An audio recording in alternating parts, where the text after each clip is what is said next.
Mapagpalang araw po sa inyong lahat. Welcome to DJ Sean Stories. Turn on your notification bell, like and subscribe para sa crime stories araw-araw. Ang kwento natin ngayon ay nangyari sa Australia. Ang Australia ay ang pang-anim na pinakamalaking bansa sa buong mundo. Kilala nga ang Australia sa magaganda nitong mga beach tulad ng Whitehaven Beach, Cable Beach at ang Wineglass Bay. I love you. Yan ang huling mga salita ng isang babae matapos siyang patayin ng kanyang mismong asawa. Ang babae ay kinilalang si Fahima Yusuf o Emma, 32 years old na ipinanganak sa UK. Ang kanyang asawa ay si Ahmed Daewoo Sedat o Ed, 37 years old na mula naman sa South Africa. Taong 2010, sina Emma at Ed ay nagpakasal. Isang direktor sa isang accounting firm si Ed habang si Emma naman ay isang housewife. May 2 anak ang mag-asawa at sila ay nakatira sa isang bahay na binili nila sa Australia. Maayos at masaya naman ang relasyon ni Ed at Emma. Pero matapos ang ilang taon nilang pagsasama, unti-unting nagbago ang pag-uugali ni Ed. Ayon sa mga balita, nawala na si Ed ng gana sa kanyang asawa at habang tumatagal ay nawawala na ang pagmamahal ni Ed kay Emma. Lagi na noon nagpupunta si Ed sa mga bar na may mga babae at na-addict din siya sa pagsusugal. Madalas ngang nagsusugal noon si Ed at malaki kung tumaya, kahit madalas naman siyang talo sa mga sugal na ito. Sa huli nga, nagkaroon si Ed ng pagtingin sa kapatid ng kanyang asawa na si Mira. Wala namang nailabas na opisyal na litrato sa media si Mira. August 2018, nagsimulang mag-usap sina Ed at Mira sa pamamagitan ng text. Para kay Mira, si Ed ay kanyang brother-in-law at hindi niya ito binibigyan ng mga mali siya kapag ito ay nagte-text sa kanya. Pero para kay Ed, iba ang kanyang pakay kay Mira. Habang lumalalim nga ang kanilang pag-uusap, mas lumalalim ang nararamdaman ni Ed para kay Mira. Sa mga text ni Ed kay Mira, tila sinusubong niya at sinasabi na gusto na silang iwan ni Emma. Sumagot naman si Mira kay Ed na hindi kayang gawin yon ng kanyang kapatid dahil mahal siya ng kanyang kapatid at ang kanilang mga anak. Nang mga panahon din na iyon, kumuha si Ed ng isang service technician na nagukay sa kanilang hardin para sa ipapatayo nilang swimming pool. Kahit pa may mga problema, nagpatuloy pa din si Emma na mahalin at alagaan si Ed at ang kanilang mga anak. Binaliwala niya ang mga ginagawa ng kanyang asawa at nanatiling isang mabuting ina at asawa. Pero sa kabilang banda, may binubuo na palang plano si Ed. Ang pangyayari, August 31, 2018. Nang gabi ng araw na ito, habang natutulog ang kanilang mga anak sa kabilang kwarto, biglang inatake ni Ed ang kanyang asawa ng isang wheel brace o yung ginagamit para sa pagpapalit ng gulong. Matapos nga ang ilang minuto ay tila nagising si Emma, ngunit muli na naman siyang inatake ni Ed. Hindi naman nakalaban pa si Emma kay Ed dahil nga ito ay malakas. At nang nakita na ni Ed na buhay pa si Emma, sinakal niya ang kanyang asawa. At ayon nga sa mga balita, bago malagutan ng hininga si Emma, ay nagsalita ito kay Ed ng, "I love you." Nang nasigurado na ni Ed na patay na si Emma, inilagay niya ang mga labi nito sa kanilang hardin kung nasaan ang hukay para sa ginagawang swimming pool sa kanilang bahay. Matapos niyang maihulog ang labi ni Emma sa hukay ng swimming pool, inilagay ni Ed ang 2 laruan ng kanilang mga anak sa tabi ng labi ni Emma. At maya-maya pa'y tinabunan niya ng lupa ang kanyang asawang si Emma. September 1, 2018, Tinext ni Ed si Mira na iniwan na siya ni Emma. Agad namang pumunta si Mira kina Ed para i-comfort ang kanyang brother-in-law. Pero iba ang kwento na sinasabi ni Ed sa kanilang mga kapitbahay at sa kanyang mga kaibigan. Ayon kay Ed, nagpunta lang si Emma sa UK para magpa-opera ng kanyang mga mata. Nagtaka naman ang mga magulang ni Emma na biglang iiwan ni Emma ang kanyang mga anak. Hindi daw kasi ganun klaseng babae si Emma. At kalaunan nga, nakatanggap ang pamilya ni Emma ng isang tawag mula sa isang lalaking nagpakilalang pulis. Ayon nga sa pulis na tumawag, nag-file umano si Ed sa kanila ng isang missing person report para kay Emma. Pero hindi alam ng mga magulang ni Emma, pakulo lang yun ni Ed para magmukhang nag-aalala din siya sa kanyang asawang si Emma. Ang pulis pala na tumawag ay isa sa mga kaibigan ni Ed na nagpanggap bilang isang pulis.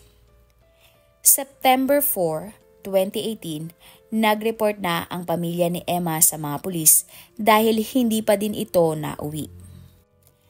At dahil iba-iba ang naging bersyon ng kwento ni Ed, hinggil nga sa pagkawala ng kanyang asawang si Emma, nagpunta sila sa bahay ni Ed kasama ang mga pulis. Sa kanilang bahay, tinanong ng mga pulis si Ed kung may alam ba siya kung nasaan ang kanyang asawa. Dahil nga sa pressure at takot, umamin si Ed na patay na si Emma at siya ang pumatay sa sarili niyang asawa. Ayon kay Ed, bigla na lang siyang sumabog matapos lumapit sa kanya si Emma at gustong may mangyari sa kanila. Wala na daw siyang nararamdaman para sa kanyang asawa kaya nagalit siya nang pilitin siya ng babae. Tinuro din ni Ed sa mga pulis kung saan niya inilibing ang labi ni Emma. Nahukay nga nila ang labi ni Emma katabi ang dalawang laruan ng kanyang mga anak.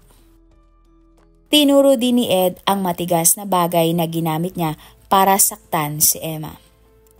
Dahil nga dito, inaresto si Ed, kinasuhan ng murder at ikinulong habang naghihintay ng kanyang trial. Galit na galit naman ang mga magulang ni Emma kay Ed dahil nga sa kanyang ginawa. Hindi nila matanggap na ganun ang kinahantungan ng kanilang anak. Sa investigasyon ng mga pulis, nakita nila ang search history ni Ed sa kanyang computer. Ilan nga sa mga ito ay paano maglibing ng buhay, paano i-cremate ang isang katawan, saang lugar pinakamagandang atakihin ang isang tao. Nakita din ng mga pulis ang sinearch ni Ed na pwede bang magpakasal ang isang lalaki sa kapatid ng kanyang asawa na Muslim dahil ang kanyang asawa ay patay na? Dahil nga dito, nagkaroon ang mga pulis ng matibay na ebidensya at posibleng motibo ni Ed kaya niya nagawa ang krimen. Ayon nga sa mga pulis, planong patayin ni Ed si Emma dahil mahal niya ang kapatid na babae ng kanyang asawa. Gusto ni Ed na maisakatuparan ang obsesyon niya kay Mira. Nakita din ng mga pulis ang mga text ni Ed sa kanyang sister-in-law na may laman o tila ba nagpapahiwatig na gusto niya si Mira. Ayon naman sa autopsy ng mga labi ni Emma, namatay siya mula sa mga tinamo niyang mga pinsala kay Ed.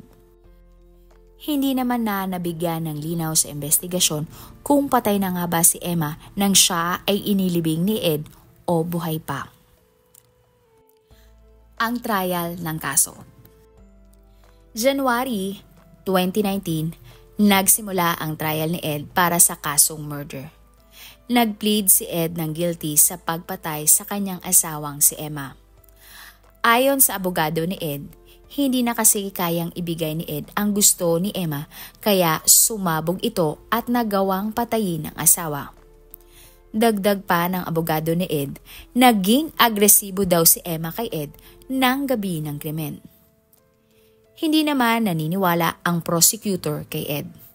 Ayon sa kanila, matibay ang mga ebidensya na pinlano talaga ni Ed ang krimen dahil gusto niyang mawala si Emma para makuha niya ang kapatid ng kanyang asawa. Ayon din sa prosekusyon, malinaw din sa mga ebidensya na may motibo talaga si Ed para gawin ang krimen. Iginiit din ng prosecution na ang pagpapagawa ni Ed ng kanilang swimming pool sa kanilang bahay ay kasama din sa mga plano ni Ed dahil doon niya nga ililibing si Emma. Napakasama ng ginawa ni Ed dahil hindi man lang niya inisip ang kanyang mga anak. Tumistigo naman si Mira laban kay Ed. Ayon kay Mira, hindi niya alam ang plano ni Ed sa kanyang kapatid. Hindi rin alam ni Mira na may nararamdaman si Ed para sa kanya. At pakiramdam nga ni Mira ay pinagtaksila niya ang kapatid dahil sa nagawang krimen ni Ed. Ayon pa kay Mira, parang kapatid lang at isang kaibigan ang turing niya kay Ed. Dahil nga dito, na-trauma si Mira sa nangyari sa kanyang kapatid at hindi niya mapapatawad kailanman si Ed. Ang hatol sa kaso. May 2019, napatunayan sa korte na nagkasala nga si Ed sa pagpatay sa kanyang asawang si Emma. Ayon sa judge ng kaso, brutal at makasarili ang ginawa ni Ed. Idiniin ng judge na isang narcissist si Ed at akala niya ay makakatakas siya sa krimen na kanyang ginawa.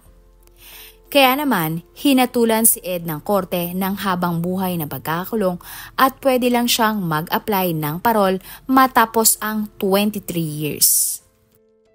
Masaya naman ang pamilya ni Emma na nakamtan nila ang hustisya.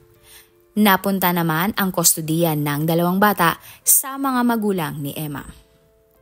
Taong 2020, lumabas ang bagong kaso ni Ed tungkol sa pangloloko at pagnanakaw niya sa kanyang mga kliyente. Nakakuha si Ed ng kabuang 5.8 million US dollar o humigit kumulang 272 million pesos sa kanyang mga kliyente. Ang pera nga na ito ay naubos ni Ed dahil nga sa kanyang pagsusugal. Napatunayan din siyang guilty sa mga kasong ito at nadagdagan ang hatol ni Ed ng 10 taong pagkakakulong.